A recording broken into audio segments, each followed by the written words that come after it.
Hello everyone, welcome to judiciary by PW. I am Kifi Agrawal. तो unit 1 के questions तो आप देख ही चुके हैं, और जैसा कि आप सब जानते हैं कि जुडिशरी बाय पीडब्ल्यू आपके लिए लेकर आया है लॉ सेमेस्टर एग्जाम्स के क्वेश्चंस। आपके सेमेस्टर एग्जाम्स में क्वेश्चंस कैसे आएंगे, आपको कैसे अटेम्प्ट करना है। तो आज मैं आपके लिए लेकर आई हूँ यूनिट 2 दी एग्जीक्यूटिव जो यूनिट है उसके क्वेश्चंस। तो आई होप आपका पहला लेक्चर फ्रूटफुल रहा होगा। And these are the topics जो आज हम जिसके क्वेश्चंस हम आज कवर करेंगे। Position of president, powers of president, position and powers of prime minister, appointment, function and removal of governor. अब देखो, मैं आपको एक चीज बता देती हूँ कि क्वेश्चन, मैंने आपको हमेशा एक चीज कही है ना कि आंसर हमेशा सेम रहता है, क्वेश्चन बदल बदल के आ सकता है। तो आपको जो है मेन आपका जो एरिया होना चाहिए वो आपको इस बात पे ध्यान देना चाहिए कि आपका आंसर आपको लिखना आ रहा है कि नहीं आ रहा है, क्वेश्चन को समझकर, क्वेश्चन को एनालाइज कर कर। एक कुछ डाउट आया था कि मैम यूनिट 1 में जो है वो केस लॉज नहीं आपने मेंशन करे हैं। तो ऐसा बिल्कुल नहीं हुआ है, प्रियम्बल में तो मैंने पूरी कोशिश की है सारे केस लॉज मेंशन करने की। तो अब अंत तक वीडियो को देखिए तो आपको पता चल जाएगा कि मैंने उसमें जो है केस लॉज भी मेंशन किए हैं। देखिए, सबसे पहले जो है हमारे पास वो क्वेश्चन आता है कि discuss the various powers of president. Is the president of India a mere constitutional head? कि क्या प्रेसिडेंट ऑफ इंडिया सिर्फ एक कॉन्स्टिट्यूशनल हेड है? Is he bound to accept the advice of the council of ministers? बहुत important question है, सबको पता है कि इसका आंसर क्या है। या ऐसा भी आ सकता है कि जब हम कहते हैं पावर्स ऑफ द प्रेसिडेंट तो अलग से भी पूछा जा सकता है कि discuss the various emergency powers of the president and also indicate there effects. की क्या इमरजेंसी पावर्स प्रेसिडेंट के पास में है, क्या उसके इफेक्ट्स हो सकते हैं। तो हम सबसे पहला क्वेश्चन स्टूडेंट्स जो है वो टेकअप करेंगे। देखो, सबसे पहले वो आपसे पूछ रहा है कि what are the powers of the president. I hope आप सबको ये बात पता है कि प्रेसिडेंट जो है he is not the member of the either house of the parliament. ठीक है। अब अगर मैं आपसे बात करूं कि कुछ चीज़ें बताई गई हैं that he will not hold the office. ठीक है, हाँ ये ज़रूर कहा गया है that he must be qualified for the election as member of the house of the people, जिसे हम कहते हैं Lok Sabha. And must not be holding office of profit under government of India और स्टेट गवर्नमेंट। तो ये सारी चीज़ों का आपको पता ही है। और जब हम एग्जीक्यूटिव की बात कर रहे हैं तो एग्जीक्यूटिव का आपको पता ही है कि प्रेसिडेंट आते हैं पहले। हम कहते हैं कि कॉन्स्टिट्यूशन ऑफ इंडिया के पास सिग्निफिकेंट सेवरल पावर्स हैं, जिसे क्लासिफाई किया गया है अलग अलग पावर्स में जो कि उनके पास हो सकती हैं। एग्जीक्यूटिव पावर्स होंगी, क्या लेजिस्लेटिव पावर्स होंगी, क्या जुडिशियल पावर्स होंगी, क्या मिलिट्री पावर्स होंगी, क्या डिप्लोमेटिक पावर्स होंगी, क्या इमरजेंसी पावर्स होंगी। तो हमें ये सब चीज़ों का ध्यान रखना है। तो सबसे पहले जब हमारे क्वेश्चन में है कि क्या होंगी पावर्स, तो हम सबसे पहले लेंगे एग्जीक्यूटिव पावर। तो एग्जीक्यूटिव पावर में 53 और 73 आर्टिकल आता है। देखो, सबको पता है कि फॉर्मली जो हेड है एग्जीक्यूटिव इन इंडिया के वो प्रेसिडेंट है। तो प्रेसिडेंट जो है वो एग्जीक्यूटिव अथॉरिटी में एक्ट करते हैं, पर वो किसकी एडवाइस पे काम करते हैं? काउंसिल ऑफ मिनिस्टर्स की। और उन्हें कौन हेड करता है? उन्हें करता है प्राइम मिनिस्टर। तो ये बात आपको बिल्कुल पता होनी चाहिए।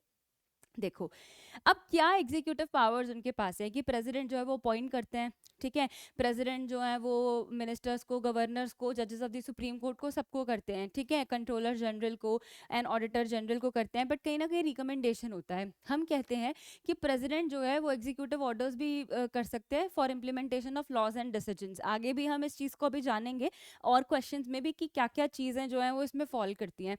तो एक हो गया हमारा एग्जीक्यूटिव पावर, अगला हो गया हमारा पार्डनिंग पावर। बहुत इंपॉर्टेंट पावर है, मैंने इसके लिए अलग से आपके लिए क्वेश्चन भी फ्रेम किया है जो यूजुअली लॉ सेमेस्टर एग्जाम्स में हर यूनिवर्सिटी में पूछा जाता है पार्डनिंग पावर के बारे में, कि प्रेसिडेंट के पास पावर है कि वो पार्डन ग्रांट कर सकते हैं, रिप्रीव कर सकते हैं, रिस्पाइट कर सकते हैं, रिमिशन कर सकते हैं, ये सब चीज़ें कर सकते हैं। मैं इन वर्ड्स को अभी इंडिविजुअली यहाँ पे टेकअप नहीं कर रही हूँ क्योंकि मैंने अलग से जो है वो बनाया है क्वेश्चन जिसमें मैं आपको ये चीज़ डिस्कस करूँगी।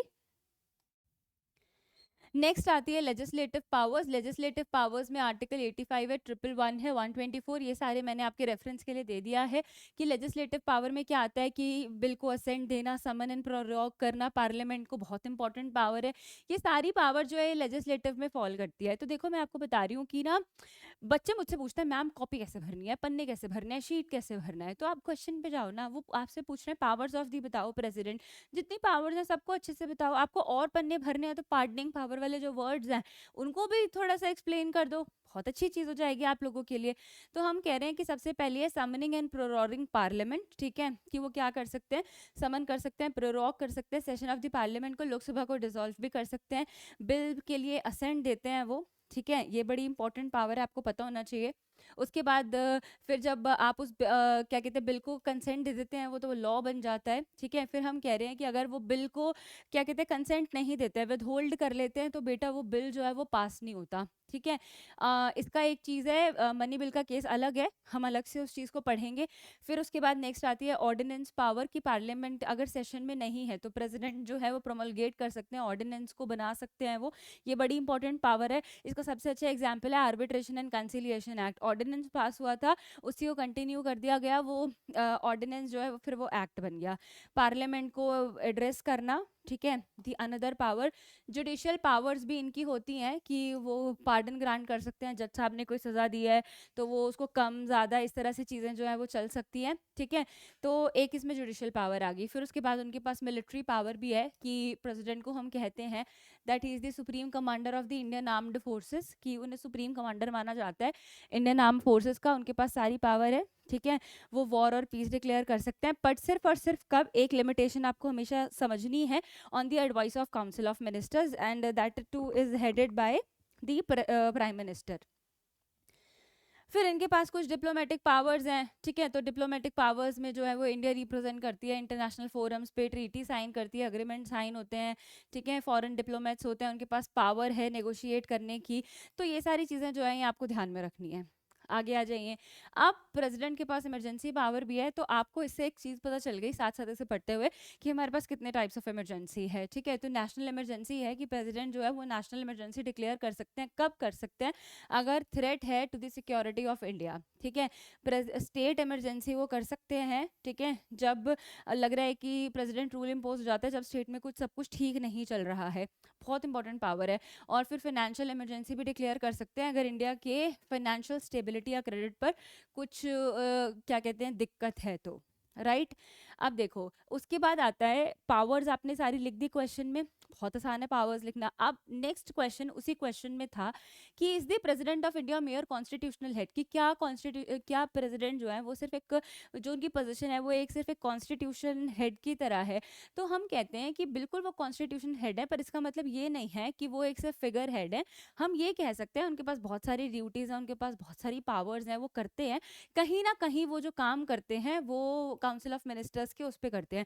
तो आपको ऐसे क्वेश्चंस का हमेशा डिप्लोमेटिक आंसर देना है, येस और नो में कभी नहीं देना कि हाँ येस या नो, नहीं, डिप्लोमेटिक आंसर देना है। शुरू में देख के लग रहा है कि नहीं नहीं ऐसा बिल्कुल नहीं है, फिर देख के लग रहा है कि येस, कि भी क्या कहते हैं हो सकता है कि भाई वो काउंसिल ऑफ मिनिस्टर्स के साथ एक्ट करते हैं हिसाब से, तो हो सकता है।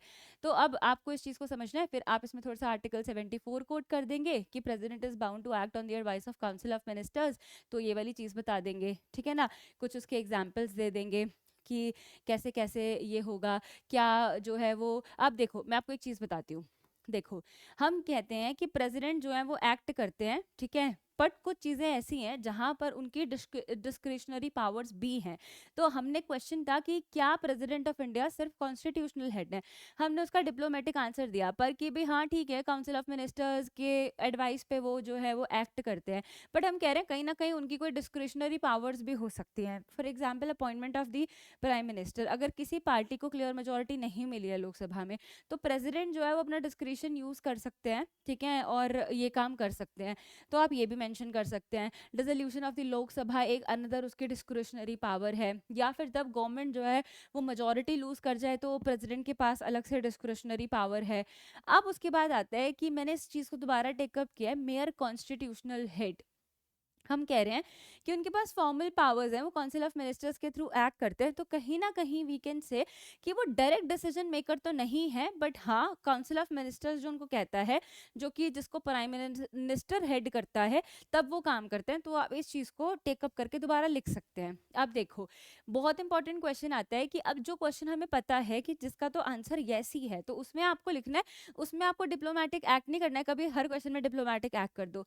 अब वहां पर वो क्वेश्चन थोड़ा सा डिबेटेबल था, तो कि भाई अगर हम बोलेंगे कि नहीं नहीं वो तो कॉन्स्टिट्यूशनल हेड नहीं है, तो कहीं ना कहीं 74 आर्टिकल पिक्चर में आ जाएगा कि अरे तो काउंसिल ऑफ मिनिस्टर्स के एक्ट पे जो है वो 8 पे जो है वो काम करता है। पर अब यहाँ पर ये बात आती है कि is the prime minister, is the president bound to accept the advice of the council of ministers? बिल्कुल, क्योंकि हमें तो डायरेक्टली आर्टिकल 74 ये बात कहता है, तो आप इस चीज़ को यहाँ पर बता देंगे। अब लैंडमार्क केसेस आते हैं, मैंने आप लोगों के लिए डाल दिए हैं, आप इन्हें रेफर कर सकते हैं कि सुप्रीम कोर्ट जो है उन्होंने रिफर्म किया कि प्रेसिडेंट जो है वो बाउंड है कि वो एक्ट करे किसके हिसाब से, काउंसिल ऑफ मिनिस्टर्स के हिसाब से, यही बात उन्होंने यहाँ पे की है।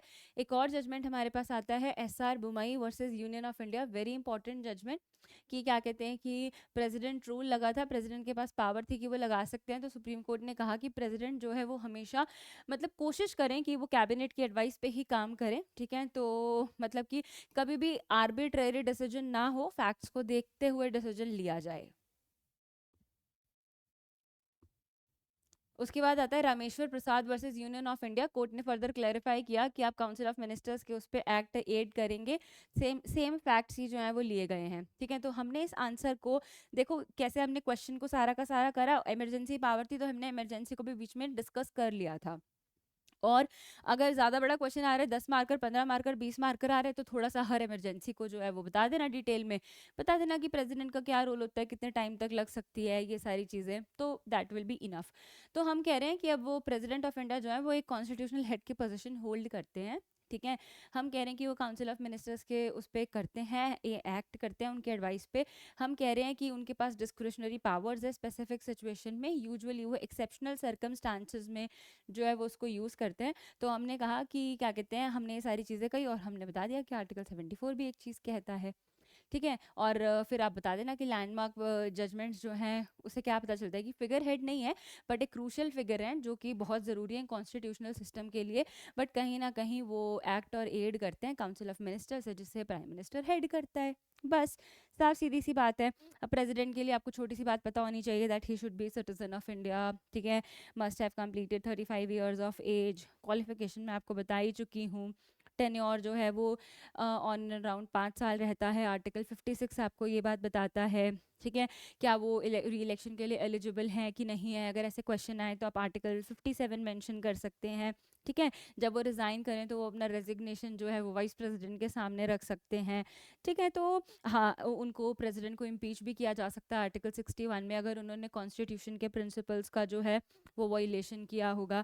तो बस ये चाहें तो आप छोटी छोटी बातें लिख सकते हैं। तो अगर मैं पावर्स पे आऊँ तो he has executive powers, legislative powers, financial powers, judicial powers, emergency powers, military powers, diplomatic powers, discretionary powers। तो आप ये सारा सब कुछ जो है वो डिटेल में बताएंगे, कुछ आप मिसलेनियस पावर्स बता देंगे, क्वेश्चन आपका खत्म बिल्कुल, कोई समस्या नहीं है। अब देखो नेक्स्ट आ गया कि explain the ordinance making power of the president, under what circumstances president can use his ordinance making power, can president misuse his ordinance making power, if yes give suitable example.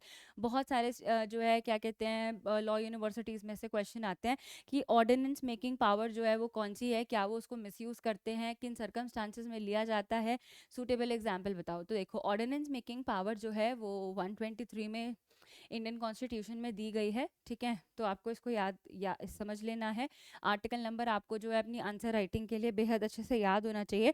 मैं आपको ये बात इसलिए कह रही हूँ क्योंकि अगर आपको आर्टिकल नंबर याद नहीं होगा तो चीज़ें आप लोगों के लिए थोड़ी सी स्लाइटली डिफ़िकल्ट हो जाएंगी।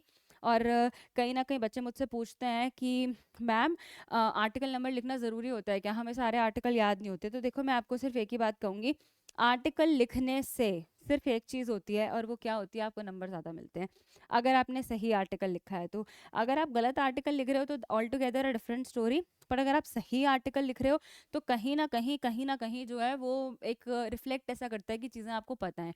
तो अगर कभी प्रेसिडेंट पे क्वेश्चन आते हैं तो आप आर्टिकल 52 से लेके आर्टिकल 62 की जो है वो चीज़ें बता सकते हो जो ऑन एन एवरेज जो भी क्वेश्चन में पूछा गया हो।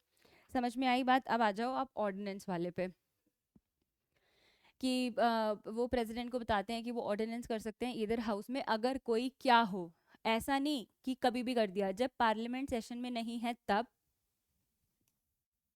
या जब कभी भी कोई अर्जेंट नीड है लेजिस्लेशन की, तो बस आपको तब करना है।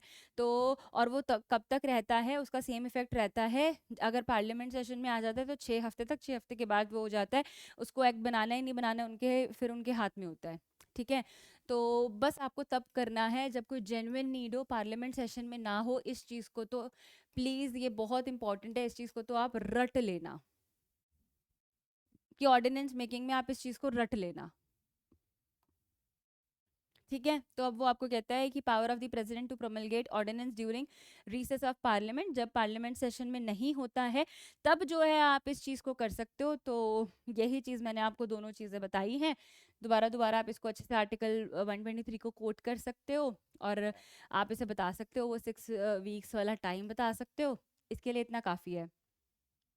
देखो, अब हम कहते हैं कि circumstances in which president can use his ordinance making power, वो कब कर सकते हैं। तो आप चाहो तो अपने आंसर को स्टार्टिंग से ही फ्रेम इस तरह से कर सकते हो। ज़रूरी नहीं है कि आपको पहले की कहानी बताने की ज़रूरत है, आप इसको ऐसे भी कर सकते हो। तो हम कह रहे हैं कि जब पार्लियामेंट सेशन में नहीं है तब, जब अर्जेंसी है तब, कि भाई अब तो पार्लियामेंट सेशन में नहीं है और ना कुछ जो है वो पब्लिक इंटरेस्ट पे क्वेश्चन है और कुछ ना कुछ हार्म हो जाएगा पब्लिक इंटरेस्ट को, तब। या फिर कभी कोई ऐसी कंपेलिंग सिचुएशन आ गई है कि प्रेसिडेंट को ऐसा लग रहा है कि मुझे इमीडिएट इफेक्ट से किसी लॉ की ज़रूरत है, ठीक है, देश में, तो तब। तो ये तीन चीज़ें जो हैं, ये वाला जो पॉइंट है, दिस इज़ मोस्ट इम्पॉर्टेंट। आपको अपने आंसर में ये चीज़ कोट करनी ही करनी है पॉइंटर्स फॉर्म में। अब वैलिडिटी की हम बात करें तो वो both the houses of the parliament के पास जो है वो किया जाता है, तो रैटिफाई होता है विद इन 6 वीक, जब सेशन स्टार्ट हो जाता है, ठीक है। फिर नहीं तो ऑटोमेटिकली लैप्स हो जाता है। अगर दोनों ही हाउसेस उसे डिसअप्रूव कर देते हैं तो वो फिर इफेक्ट में नहीं आता, बट अगर उसे वो पास कर देते हैं तो फिर वो एक्ट बन जाता है। जैसे मैंने आपको आर्बिट्रेशन एंड कंसिलिएशन एक्ट का एग्जाम्पल बताया। हम कह रहे हैं कि क्या प्रेसिडेंट जो है मिसयूज कर सकता है अपनी ऑर्डिनेंस मेकिंग पावर को। तो आप हमेशा ध्यान में रखना कि कभी भी प्रेसिडेंट जो है वो, उसकी पावर एब्सोल्यूट नहीं है, वो अपनी इस ऑर्डिनेंस मेकिंग पावर का मिसयूज कभी नहीं कर सकता, वो फंस जाएगा। आप इस बात को याद रखना, ठीक है।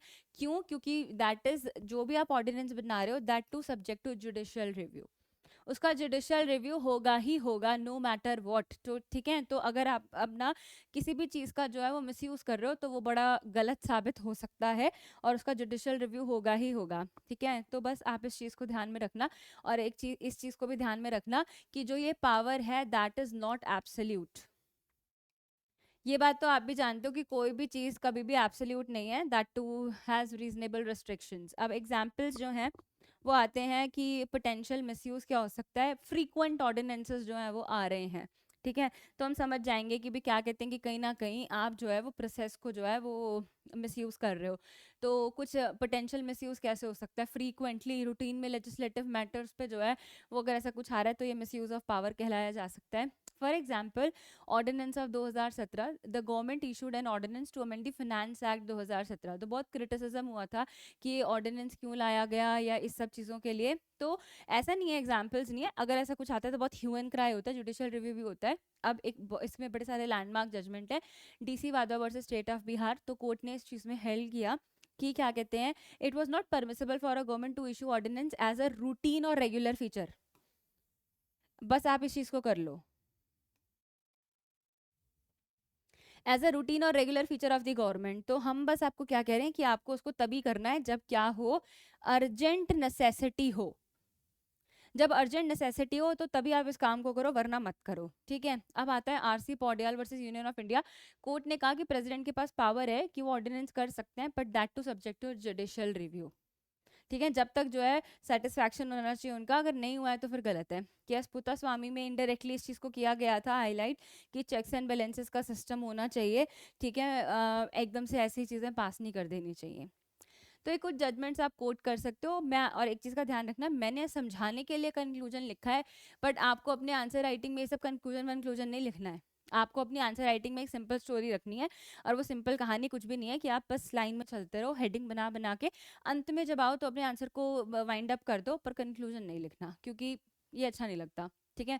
तो हम कह रहे हैं कि ऑर्डिनेंस मेकिंग पावर है प्रेसिडेंट की 123 में, बहुत इंपॉर्टेंट पावर है, ठीक है। अर्जेंट नीड में इसको यूज़ किया जा सकता है। However this power is not unlimited. और आप अपने आंसर को हमेशा इस तरह कोट करिए ही करिए। अगर आप इस चीज़ को ऐसे करते हैं तो इसमें आपका बड़ा फ़ायदा होता है, ठीक है। तो बस, तो आप इसे मिसयूज़ नहीं करेंगे। अगर आप इसे मिसयूज़ करेंगे तो कहीं ना कहीं वो अनकॉन्स्टिट्यूशनल कहलाएगा।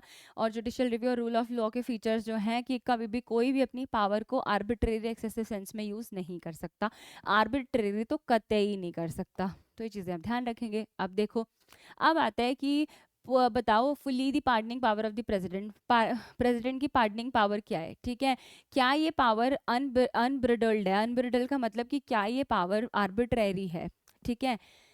तो मतलब कि आप ये कह सकते हैं कि क्या ये कंप्लीट है, समथिंग लाइक दैट, ठीक है। तो अब जो है आप देखो कि पार्डनिंग पावर जो है वो बहुत सिग्निफिकेंट और डिस्टिंक्टिव पावर है, जो अभी हमने पावर्स में पढ़ा है। हमने पढ़ा कि आर्टिकल 72, इसको तो आप लर्न कर लेंगे, इसमें कुछ वर्ड्स दिए हुए हैं, ठीक है, मैं आपको इसको बताती हूँ। देखो कि पावर है पार्लियामेंट को, वो कर सकता है, प्रेसिडेंट कर सकता है, पार्डन कर सकता है, ठीक है, रिप्राइव कर सकता है, रिस्पाइट कर सकता है, रिमिशन कर सकता है, कम्यूटेशन कर सकता है, सस्पेंड, रिमीट, ये सब कर सकता है। कब, किस चीज़ का? हर केस में जहाँ पर पनिशमेंट या सेंटेंस डेथ सेंटेंस है, या फिर कोर्ट मार्शल वाला कुछ इन्वॉल्व है, या जहाँ पर डेथ सेंटेंस है, या फिर इम्प्रिजनमेंट है और ऑफेंस रिलेटेड है नेशनल सिक्योरिटी या पब्लिक इंटरेस्ट से। तो कभी कभी मतलब कि जब ऐसे केसेस आते हैं तो प्रेसिडेंट कर सकता है, तो प्रेसिडेंट की जो ये पावर है ये उसे कर सकता है। एक बड़ी इंपॉर्टेंट बात उन्होंने की है, the president's power to grant pardons does not extend to cases involving the impeachment of the president और मेंबर्स ऑफ द पार्लियामेंट। तो यहाँ पर उसकी पावर जो है वो नहीं आती है। अब मैंने एक एक वर्ड को, क्योंकि बच्चे मुझसे कहते हैं मैम क्वेश्चन को बड़ा कैसे करें, आंसर को बड़ा कैसे करें, तो आप इन वर्ड्स को डिफाइन करो। आप इन वर्ड्स को कैसे डिफाइन करोगे? आप बताओगे कि पार्डन क्या होता है। तो पार्डन का मतलब कुछ नहीं होता, पार्डन का मतलब सिंपल सा होता है, अगर आप एक बेसिक चीज में लिखना चाहते हो, completely absolves offender from punishment.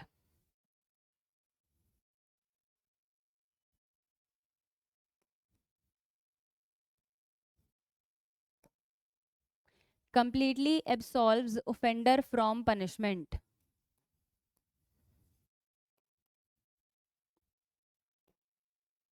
कि प्रेसिडेंट कंप्लीटली फॉरगिव कर देता है पनिशमेंट को, पेनल्टी को, और उसको फ्री कर देता है, ठीक है, बस ये वाली चीज है। आगे आओ। फिर आता है रिप्राइव। रिप्राइव का मतलब कुछ नहीं होता, temporary suspension of a death sentence.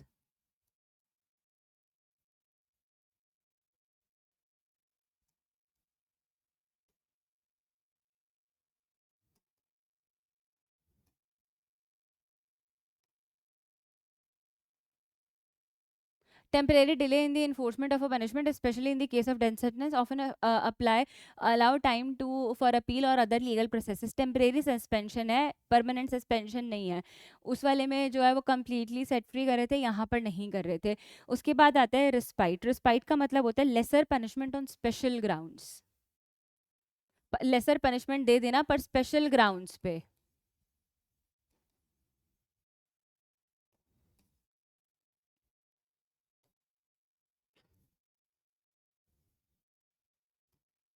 ठीक है, उसके बाद आता है रिमीशन। रिमीशन का मतलब सिंपल सा है कि आप जो है वो पीरियड ऑफ सेंटेंस जो है वो रिड्यूस कर दे रहे हो without changing the nature of the punishment. आप चेंज नहीं कर रहे हो नेचर, पर आप जो है उसको कम कर रहे हो, कि कोई इम्प्रिजनमेंट 10 साल की थी तो आपने 7 साल की कर दी, दैट इज रिमीशन। फिर उसके बाद आता है कम्यूटेशन। तो कम्यूटेशन का मतलब बड़ा सिंपल सा है कि रिप्लेस कर दी पनिशमेंट को सीवियर पनिशमेंट से। ठीक है, डेथ सेंटेंस था तो उसको लाइफ पनिशमेंट कर दिया, लाइफ इम्प्रिजनमेंट कर दिया।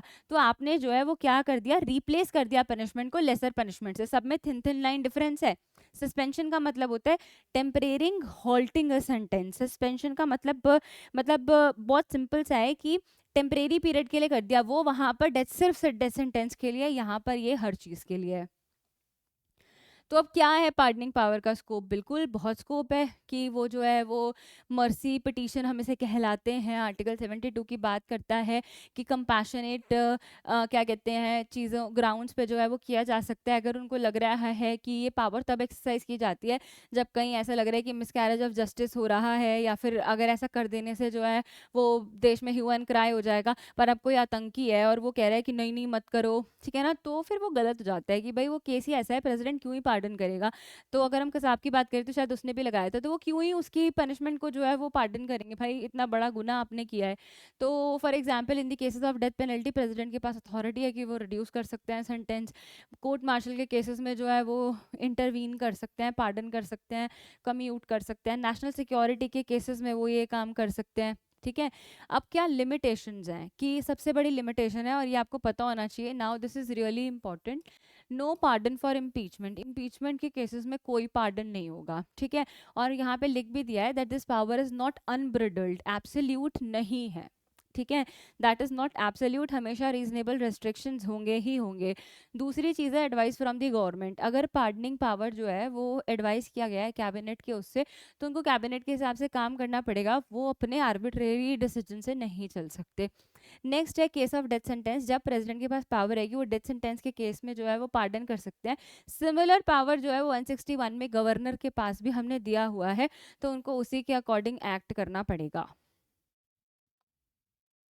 Scope to legal and judicial matters की प्रेसिडेंट के पास पावर है, ठीक है, वो पॉलिटिकल डिसीजन जुडिशियल वर्डिक्स के ऊपर ऐसे रिलाई करके नहीं कर सकते, जो जस्टिस सिस्टम कहता है उस हिसाब से करेंगे। कोर्ट मार्शल के केस में जो है वो कर सकते हैं, ठीक है, and that is mainly confined to military offences. Civilian judicial system पे ये अप्लाई नहीं होगा, कोर्ट मार्शल वाली बात कर रहे हैं ये। बड़े लैंडमार्क जजमेंट्स हैं। मारू Ram versus union of India की सुप्रीम कोर्ट ने जो है वो अपहेल्ड किया कि पार्डनिंग पावर जो है वो है, बिल्कुल है, बट वो जो है उनको गवर्नमेंट की एडवाइस पे करना चाहिए, ठीक है, आर्बिट्रेरी मैनर में नहीं चलना चाहिए। फिर उसके बाद एक और केस आया, आप इसको देख सकते हैं कि प्रेसिडेंट की जो ये पावर है कि ये रूटीन प्रोसीजर नहीं है, बहुत केयरफुली और बहुत देख के जो है ये चलना चाहिए, ठीक है, रूटीन पावर तो बिल्कुल ही नहीं है। जैसे ऑर्डिनेंस मेकिंग पावर कोई रूटीन पावर नहीं है, ऐसे ये भी कोई रूटीन पावर नहीं है। उसके बाद हम कह रहे हैं कि जो है वो डिले हो सकता है, बिल्कुल हो सकता है, ठीक है, तो कोर्ट ने कहा कि प्रेसिडेंट को सारे फैक्टर्स कंसिडर करने चाहिए और मर्जी तभी देना चाहिए जब आपको लगे कि अर्जेंट है या फिर जो है वो कॉन्विक्ट है, उसके पार्ट पर कोई दिक्कत तो नहीं है, इस तरह से, ठीक है। तो ये सारी चीज़ें अलग अलग केस हैं, आप इनके फैक्ट्स को पढ़ लेंगे। बच्चन सिंह का बड़ा इंपॉर्टेंट केस है, सुप्रीम कोर्ट ने कहा था कि डेथ पेनल्टी जो है वो rarest of the rarest case में दी जाएगी, तो प्रेसिडेंट जो है वो कभी कभी कम्यूट कर देते हैं, अगर उनको लगता है कि कोई अनड्यूली हार्श नहीं है या फिर एक प्रोबेबिलिटी है कि कोई नया एविडेंस आ गया है, चेंज ऑफ सर्कमस्टांसेस हो गया है, तो वो तब कर सकते हैं। अब है इसकी पार्डनिंग पावर अनब्रिडल्ड, तो हम कहते हैं बिल्कुल अनब्रिडल्ड तो नहीं है, एब्सोल्यूट नहीं है, डिस्क्रिशन है प्रेसिडेंट का कि वो क्या कहते हैं बिना एडवाइस के एक्ट नहीं कर सकता, कहीं ना कहीं उसको उसकी एडवाइस का ध्यान करना है, ठीक है। उसके बाद हम कह रहे हैं कि जुडिशियल रिव्यू की तो पावर हमेशा ही रहती है, ठीक है, कि वो जब डिसीजन लेते हैं तो हम ये नहीं कह रहे कि उनके डिसीजन को जो है वो रीलुक किया जाता है, पर कहीं ना कहीं जो है वो कोर्ट इंटरवीन कर सकता है कि अगर वो बायस्ड है या उनका डिसीजन जो है वो आर्बिट्रेरी है। कॉन्स्टिट्यूशनल कंस्ट्रेंट्स हैं, ये सबसे इंपॉर्टेंट पॉइंट है कि principle of justice, fairness and good conscience जो है ये हमें ध्यान में रखना है कि कभी भी कोई अपनी पावर को मिसयूज ना करे और आर्बिट्रेरी एक्ट ना करे, ठीक है। फिर उसके बाद अब बस हमने क्या किया, उसके बाद हमने एक छोटी सी बात लिख दी और हमने कहा, हमने इसको कंक्लूड कर दिया कि इंडियन जुडिशियल सिस्टम के लिए ये सब चीज़ें इंपॉर्टेंट है, ठीक है, वो ग्रांट कर सकते हैं, पर कहीं ना कहीं गवर्नमेंट की एडवाइस पर उनको करना है, जुडिशियल रिव्यू बिल्कुल हो सकता है। इस तरह से आपने क्वेश्चन को एंड कर दिया, तो मुझे लगता है कि यहाँ तक आपको कोई प्रॉब्लम नहीं आनी चाहिए। बिल्कुल सिंपल बेसिक चीज़ें जो है वो मैंने आपके लिए ली हैं कि आपको क्वेश्चन को कैसे आंसर करना है। देखो अब आते हैं कि governor, appointment of governor in India, what constitutional provisions govern the appointment functions and removal of governors. अब देखो मैं आपको एक बड़ी सिंपल सी बात बताती हूँ, बहुत इजी प्रोसेस है, बहुत इजी प्रोसेस है, बिल्कुल भी कोई दिक्कत वाली बात नहीं है। जब हम पढ़ाते हैं तो हम कहते हैं कि प्रेसिडेंट और गवर्नर की समहाउ चीज़ें साथ साथ ही चलती हैं, ठीक है। गवर्नर वाला जितना भी पॉइंट है वो 153 से जो है वो शुरू होता है, ठीक है। तो जो ये ऑफिस ऑफ गवर्नर था, ये हमने इस कॉन्सेप्ट को लिया था गवर्नमेंट ऑफ इंडिया एक्ट 1935 से, तो आपको बेसिक चीज़ें तो पता होनी चाहिए। हम कहते हैं जैसे वो हेड हैं सारी पूरी सिस्टम के, ऐसे ये हेड हैं स्टेट के, तो आपको ये बात पता होनी चाहिए। तो जितनी भी जो इनके फंक्शंस है ना, ये गवर्नर के नाम पे स्टेट में किए जाते हैं, 154 आपको बताता है। तो अब हम आगे आगे आते हैं और हम चीज़ों को समझते हैं कि भी क्या है, ही should be citizen of India, हम कहते हैं कि वो 35 ईयर्स ऑफ एज के तो कम से कम होने ही चाहिए, कोई ऑफिस ऑफ प्रॉफिट जो है वो उन्होंने होल्ड नहीं किया होना चाहिए। तो अब वो आपको कह रहे हैं कि आप बताओ कि गवर्नर को अपॉइंट कैसे किया जाता है, कौन से कॉन्स्टिट्यूशनल प्रोविजंस हैं जो अपॉइंटमेंट फंक्शन और गवर्नर के रिमूवल से डील करते हैं।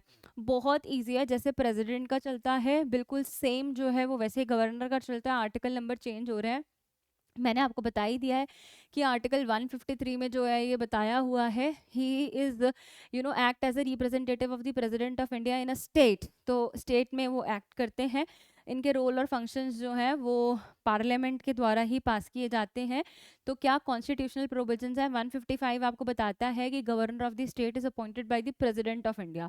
तो गवर्नर को अपॉइंट कौन करता है? प्रेसिडेंट ऑफ इंडिया अपॉइंट करते हैं। प्रेसिडेंट के पास डिस्क्रिशन है जब वो अपॉइंटमेंट करते हैं गवर्नर के रोल के लिए, तो वो जो है वो करेंगे अपॉइंट, और वो हमेशा जो है वो यूनियन कैबिनेट के एडवाइस पर एक्ट करते हैं, जैसे प्रेसिडेंट काउंसिल ऑफ मिनिस्टर्स के एडवाइस पर एक्ट करते हैं। तो मैं आपको बता रही हूँ, बस वहाँ पर ऑल इंडिया लेवल की बात होगी, यहाँ पे स्टेट वाइज एक्ट कर रहे हैं।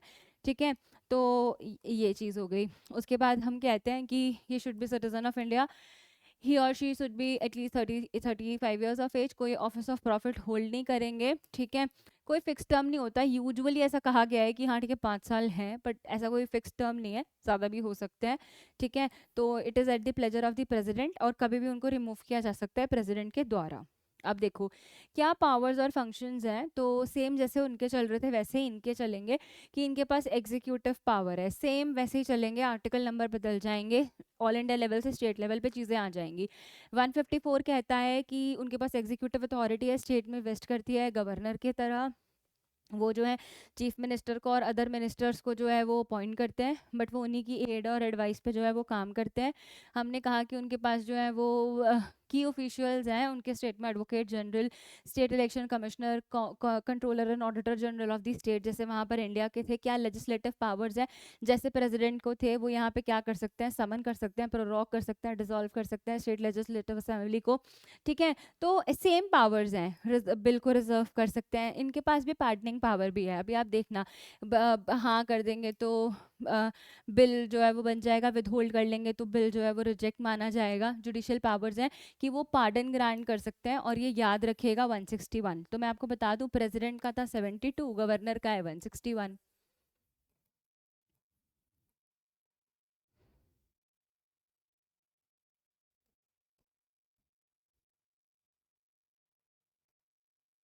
161, बस ये ध्यान रखना। तो वो क्या कहते हैं, ये सब चीज़ों को अपॉइंट करते हैं, डिस्क्रिशनरी पावर्स उनके पास हैं जैसे उनके पास थी। ठीक है, सेम चीज़ें चलती आ रही हैं, तो आप ये सब चीज़ें कोट कर देंगे बस। गवर्नर बता देता है कि भाई नहीं चल पा रहा है, तो अब कुछ इनके जो है वो देख लीजिए। देखो मेनली क्वेश्चन हमेशा ना, जब अगर हम बात करें यूनिट में से, तो हमेशा प्रेसिडेंट पे आता है, गवर्नर में बहुत कम आता है, बट फिर भी चलो हम पढ़ के चलेंगे, हम इस बात को नहीं कहेंगे कि हम पढ़ेंगे नहीं। तो एसआर बोमई का एक बहुत इंपॉर्टेंट केस है, जिन्होंने कहा कि गवर्नर के पास डिस्क्रिशन पावर्स हैं, specially with respect to article 356। ठीक है, पर हम ये कह रहे हैं कि क्या कहते हैं, can not be the sole basis for the imposition of president rule. वो प्रेसिडेंट एग्जामिन करेंगे, अगर गवर्नर कहता है कि भाई मेरी स्टेट में चीज़ें अच्छे से नहीं चल रही, मतलब कि तुम देख लो अब तुम प्रेसिडेंट रूल लगा दो, तो सिर्फ सोल उनके कहने पे नहीं लगाएंगे, प्रेसिडेंट अपने आप भी एग्जामिन करेगा। हम कह रहे हैं कि पर कहीं ना कहीं ये उनकी डिस्क्रिशनरी पावर है। हम कह रहे हैं कि जो प्रेसिडेंट है वो गवर्नर को रिमूव कर सकता है, बट वो कभी भी आर्बिट्रेरी नहीं होना चाहिए, वो हमेशा in accordance with the law होना चाहिए। ये इस केस में ये बात आई थी। फिर एक आता है लैंडमार्क जजमेंट जो है वो एंटी डिफेक्शन लॉ का, कियोता हेलून वर्सेस जाइशलू। बहुत इंपॉर्टेंट केस है, बहुत इंपॉर्टेंट केस है। क्या कहते हैं, सुप्रीम कोर्ट ने क्लैरिफाई किया क्या कि जो गवर्नर का रोल है deciding weather defection has taken place is not judicial but based on the advice of the legislature. तो कि वो जो है डिफेक्शन का, एंटी डिफेक्शन लॉ है ना, तो वो जुडिशियल पावर बिल्कुल नहीं है। वो डिसाइड करेंगे कि क्या कहते हैं एंटी डिफेक्शन हुआ है कि नहीं हुआ है, तो लेजिस्लेचर जैसे बताएगा वो तब करेंगे। तो उन्होंने कहा decision is not open to judicial scrutiny unless it is a patently illegal. तो जब तक बिल्कुल इलीगैलिटी प्रूव नहीं हो जाती तब तक जुडिशरी का कोई रोल नहीं है, करेंगे तो एग्जीक्यूटिव ही, बट लेजिस्लेचर के बताने पे। बिहार असेंबली का केस है, ठीक है, आप इसे देख लेंगे। आगे आ जाओ, सेम एसआर बुमई के केस में यही बात क्लैरिफाई की थी कि क्वेश्चन के साथ लेना है, governor should not act in a partition manner, president must follow the principles of natural justice and same with the governor. कि गवर्नर को भी जो है ना वो नेचुरल जस्टिस के प्रिंसिपल्स को जो है वो ध्यान में रखना है, रिमूवल एंड नॉन रिमूवल को भी। तो बस हम कंक्लूड कर देंगे कि कहीं ना कहीं ही is the head of the state, उनके पास सारी पावर्स हैं, वो कर सकते हैं, आर्बिट्रेरी पावर नहीं है। अगर ऐसा कुछ होता है तो वो कॉन्स्टिट्यूशन के बेसिक प्रिंसिपल्स को वॉयलेट नहीं कर सकते, बस सेम स्टोरी। बताओ इसमें क्या दिक्कत है? मुझे इसमें कोई दिक्कत नहीं लगती। तो अब देखो इसके बाद आता है सेम मिला जुला क्वेश्चन, सेम मिला जुला क्वेश्चन कि examine the role of governor as representative of the president in the state, how does the governor power relate with to the state governments functioning. तो देख रहे हो क्वेश्चन सेम है, क्वेश्चन सेम है, कहीं ना कहीं क्वेश्चन सेम है, पर अब देखो आप इस तरह भी इस आंसर को लिख सकते हो कि गवर्नर जो है वो बिल्कुल जो है उनका कहीं ना कहीं रिप्रेजेंटेटिव रोल है as a president in the state. और अगर हम इंडियन कॉन्स्टिट्यूशन की बात करें तो गवर्नर जो है वो सर्व करता है as the head of the state हर इंडिया के स्टेट में। ऐसा भी हो सकता है कि किसी किसी दो स्टेट के एक ही गवर्नर हो, उसमें कोई दिक्कत नहीं है, प्रेसिडेंट उन्हें अपॉइंट करते हैं। ठीक है, तो इतने से इतने आर्टिकल तक हमें वो सारा सब कुछ बताया हुआ है। तो हम बताएंगे कि कॉन्स्टिट्यूशनल बेसिस क्या है गवर्नर के रोल का, तो हमारे पास निकल कर आया क्या कहते हैं 153। तो 153 को आप बता देंगे कि गवर्नर होना चाहिए हर स्टेट का। ठीक है, प्रेसिडेंट उन्हें अपॉइंट करते हैं, प्रेसिडेंट जो है वो सेम पर्सन को अपॉइंट कर सकते हैं मोर देन वन स्टेट के गवर्नर के लिए। ठीक है, तो इसमें कोई दिक्कत नहीं है, आपको वन बता रहे हैं। फिर आप बता दो कि 154 कि क्या कहते हैं एग्जीक्यूटिव पावर है। ठीक है, क्या है जो गवर्नर के पास वेस्ट करती है कि वो या तो डायरेक्टली या फिर सबॉर्डिनेट ऑफिसर्स के थ्रू कोई काम जो है वो कर सकते हैं। गवर्नर के पास एक गवर्नर एक फॉर्मल एग्जीक्यूटिव हेड है। ठीक है, वो usually council of ministers union of उनकी तरह जो है वो एक्ट करते हैं, जिसे चीफ मिनिस्टर हेड करता है। प्रेसिडेंट के केस में इसको हेड कौन कर रहा था, प्राइम मिनिस्टर हेड कर रहा था। फिर आर्टिकल 163 आप बता देना कि इनके पास पावर है कि वो एक्ट करेंगे। ठीक है ना, सेम सेम चीज़ कि अगर मान लो किसी केस में कोई क्लियर मेजोरिटी नहीं आई लेजिस्लेटिव असेंबली में, तो गवर्नर जो है वो अपना डिस्क्रिशन यूज़ करके जो है वो डिसॉल्व भी कर सकते हैं, गवर्नमेंट को रिप्रेजेंट करने के लिए किसी को सेलेक्ट भी कर सकते हैं। ये सारी बातें बताएंगे। हम कह रहे हैं what are the power of the governor as the representative of the president, तो हम कह रहे हैं कि उनके पास सारी पावर्स हैं, क्रूशल रिस्पॉन्सिबिलिटीज़ भी हैं, बट कुछ भी एब्सोल्यूट नहीं है। तो वो कहते हैं क्या की पावर्स हैं तो सबसे बड़ी की पावर है एग्जीक्यूटिव पावर। ठीक है, चीफ मिनिस्टर को अपॉइंट करते हैं, सेम चल रहा है इसीलिए मैं आगे बढ़ रही हूँ। डिसोल्यूशन कर सकते हैं लेजिस्लेटिव असेंबली का, अदर ऑफिशियल्स को अपॉइंट करते हैं। देख रहे हो कितना इजी है, कितना इजी है। समन और प्रयोग करते हैं, बिल को असेंट देते हैं। बेटा जो प्रेसिडेंट में चल रहा था सब कुछ बस आर्टिकल नंबर चेंज हुआ है, बस आर्टिकल नंबर चेंज हुआ है। ठीक है, जुडिशियल पावर्स है उनके पास, डिस्क्रिशनरी पावर है उनके पास। तो आप देख रहे हो जैसा प्रेसिडेंट वैसा गवर्नर, आर्टिकल नंबर चेंज हुआ है। ठीक है, चीफ मिनिस्टर को अपॉइंट करते हैं, सेम चीज़ें सेम चीज़ें। Recommendation of president's rules in the state, same चीज़ें आ रही हैं कि अगर वो कह दें कि भाई मेरी स्टेट में तो चीज़ें ऐसे चल रही हैं। ठीक है, अब हम कहते हैं कि गवर्नर का क्या रिलेशनशिप है स्टेट गवर्नमेंट के साथ, तो हम कह रहे हैं governor is the head of the state. उसकी पावर लार्जली जो है वो कैसी है, that is headed by the chief, मतलब चीफ मिनिस्टर्स जो है वो बताते हैं। तो कहीं ना कहीं दोनों का साथ साथ चलता है, उन्हीं के एडवाइस पे एक्ट करते हैं। तो बस आप इस चीज़ को ऐसे लिख देंगे, इस चीज़ को ऐसे लिख देंगे। कहीं ना कहीं एक एडवाइजरी रोल भी है। ठीक है, तो आप बता देंगे कि कैसे है। तो इस केस में बताया गया कि जो गवर्नर है उसके पास डिस्क्रिशन है कि वो कॉन्स्टिट्यूशनल क्राइसिस में जब कभी कोई क्लियर मेजोरिटी नहीं है तो वो चीज़ों लोगों को सेलेक्ट कर सकता है। ठीक है अगर गवर्नर और चीफ मिनिस्टर के बीच में कॉन्फ्लिक्ट है तो क्या होगा। तो इसमें देखो आप, governor sometimes get involve in conflict with the state government, कभी कभी हो जाता है जहाँ पर पॉलिटिकल इंस्टेबिलिटी की बात की जाती है। तो एक केस जो है वो पिक्चर में आता है और वो केस है SR Bommai versus union of India, कि सुप्रीम कोर्ट ने क्लैरिफाई किया कि प्रेसिडेंट रूल जो कि 356 के अंडर लगाया जाता है स्टेट में, गवर्नर जो है वो क्या करता है, रिपोर्ट देता है। ठीक है, कि नहीं हो रहा है तो वो एग्जामिन करता है प्रेसिडेंट, तब लगाया जाता है। कोई भी अपनी आर्बिट्रेरी जो है वो पावर यूज़ नहीं कर सकता। हम कह रहे हैं कि गवर्नर के रिगार्डिंग इशू था उसके डिस्क्रिशनरी पावर्स को लेके, तो उसको किया गया कि जुडिशरी इंटरफेरेंस कर सकती है कि नहीं कर सकती है। तो लिया गया, the court held that a governor can not act in a purely arbitrary manner. अगर गवर्नर प्योरली आर्बिट्रेरी मैनर में एक्ट करेगा तो फिर जुडिशरी इंटरफेयर करेगी करेगी, क्योंकि हम कह रहे हैं हमारे पास दो चीज़ें हैं, rule of law and judicial review.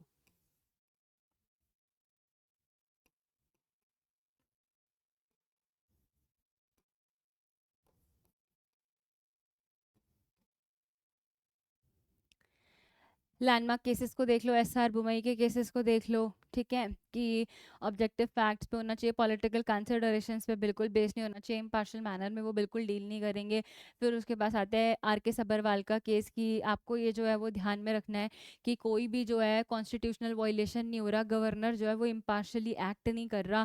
फिर आता है state of Rajasthan versus union of India का, कि जो है डिस्क्रिशन होना चाहिए असेंबली डिसॉल्व करने का, बट जो है वो बहुत सोच समझ के उनको लेना है। बस आखिर में आप जो है वो सेम सेम जैसे पहले वाला क्वेश्चन किया था, बिल्कुल सेम आप इसको फिर लिख देंगे कि गवर्नर का जो रोल है as the representative of the president of the state, मतलब स्टेट में जो है वो इस तरह से एक्ट करता है, उनके पास इतनी सारी पावर्स हैं, तो उसका जो रिलेशनशिप है वो इस तरह से है। और सीएम हेड हैं जिनकी तरह, जिनके एडवाइस पे उनके मिनिस्टर्स के उस पे ग्रुप पे वो एक्ट करते हैं। बस। तो now we will come to the last question of the day, और इसकी पार्डनिंग पावर को बेटा बहुत ध्यान से समझ लेंगे, बहुत ध्यान से पढ़ लेंगे, ठीक है। तो अब हम आते हैं हमारे लास्ट पॉइंट पे, और वो है हमारे एग्जीक्यूटिव में जो हमारा टॉपिक था वो है prime minister.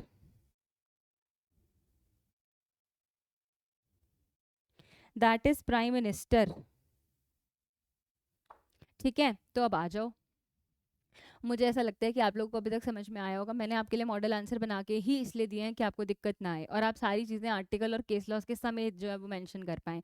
Discuss the position and powers of the prime minister of India in the context of Indian parliamentary system. How does the president prime minister role compare to that of the president. Very interesting question it is, ठीक है।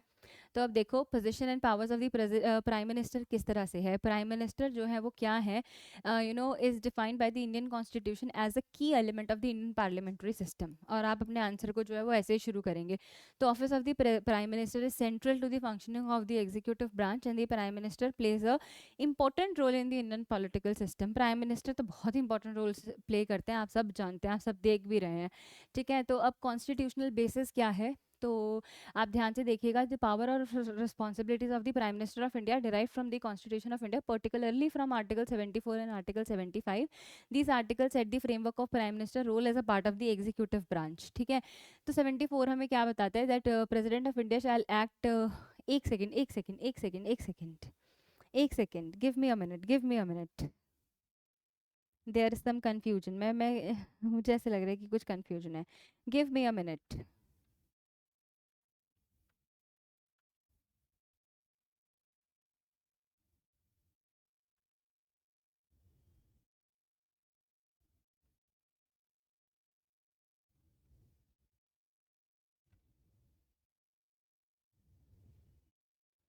Give me a minute, students.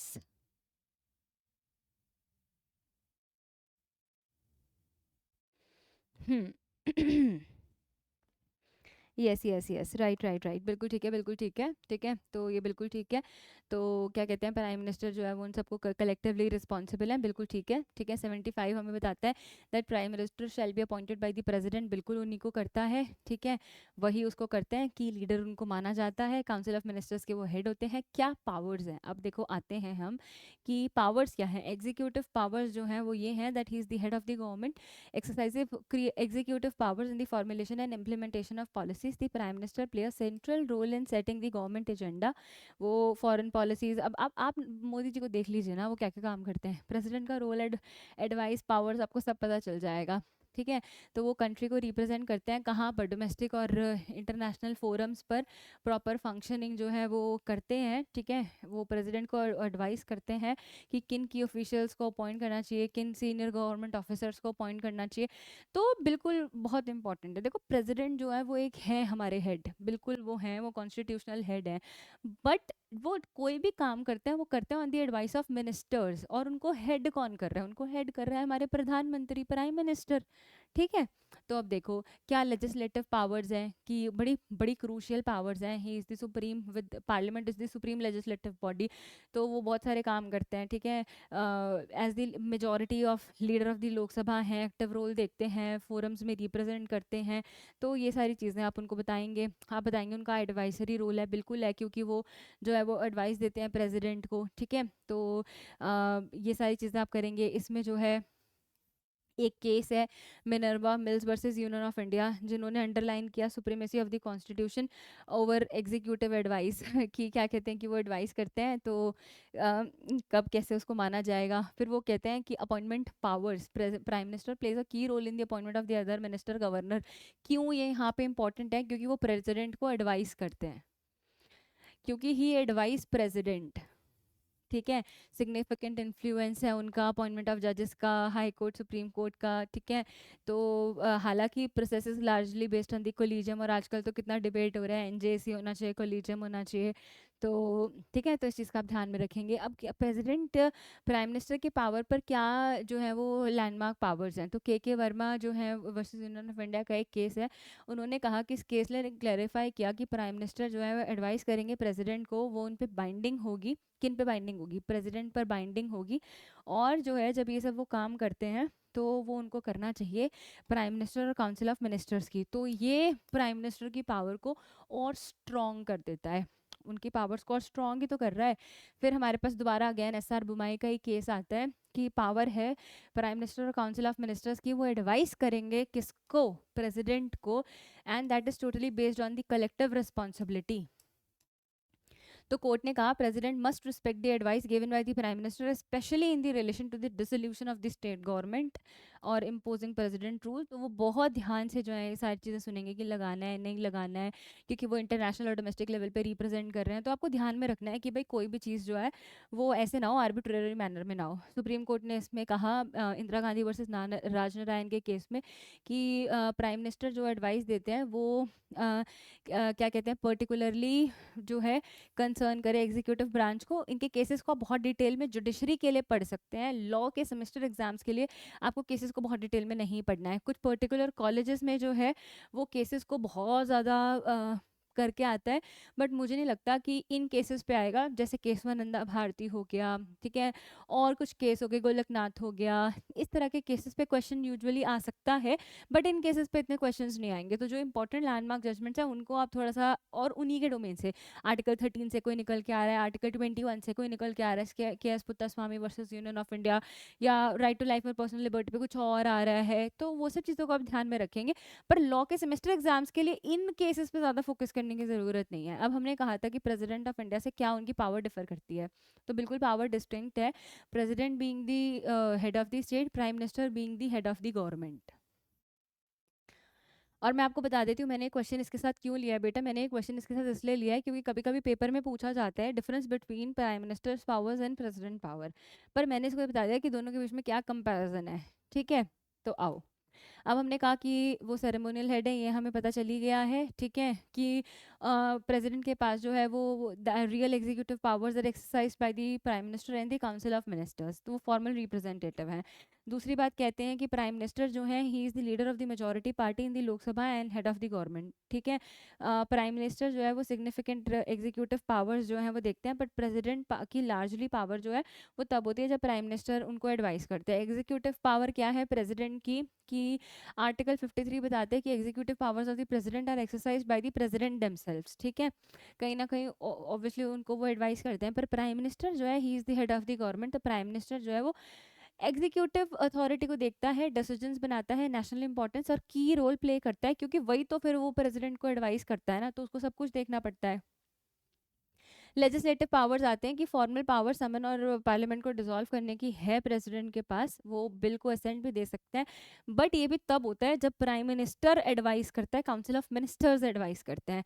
तो हम कह रहे हैं कि जो है प्राइम मिनिस्टर जो है वो हेड है, और यूजुअली वो सारे एजेंडाज और सब कुछ बनाता है, जो कि कैसे बनते हैं खाली अकेला प्राइम मिनिस्टर नहीं बताता, ठीक है, वो उसको सारे का सारा पार्लियामेंट मदद करती है बनाने में। जुडिशियल पावर्स हैं कि प्रेसिडेंट जो है उनके पास अथॉरिटी है कि वो हायर जुडिशरी के जजेस को जो है वो क्या कर सकते हैं, अपॉइंट कर सकते हैं, पर वो भी एडवाइस कौन देता है? प्राइम मिनिस्टर देता है, ठीक है। और इधर एक और चीज़ आएगी पार्डनिंग पावर, पर जो है डायरेक्टली प्राइम मिनिस्टर किसी जज को अपॉइंट नहीं करता। सिग्निफिकेंट रोल ये है कि जुडिशियल अपॉइंटमेंट के प्रोसेस में वो गाइड कर सकते हैं, अपनी सलाह देते हैं। तो बस आप चीज़ें बता दोगे कि उनकी पोजीशन ऐसे ऐसे है, ठीक है, और क्या कहते हैं इन दोनों में ये डिफरेंस है, लैंडमार्क डिसीजंस कुछ ऐसे खास है नहीं, बात खत्म। This is all about prime minister.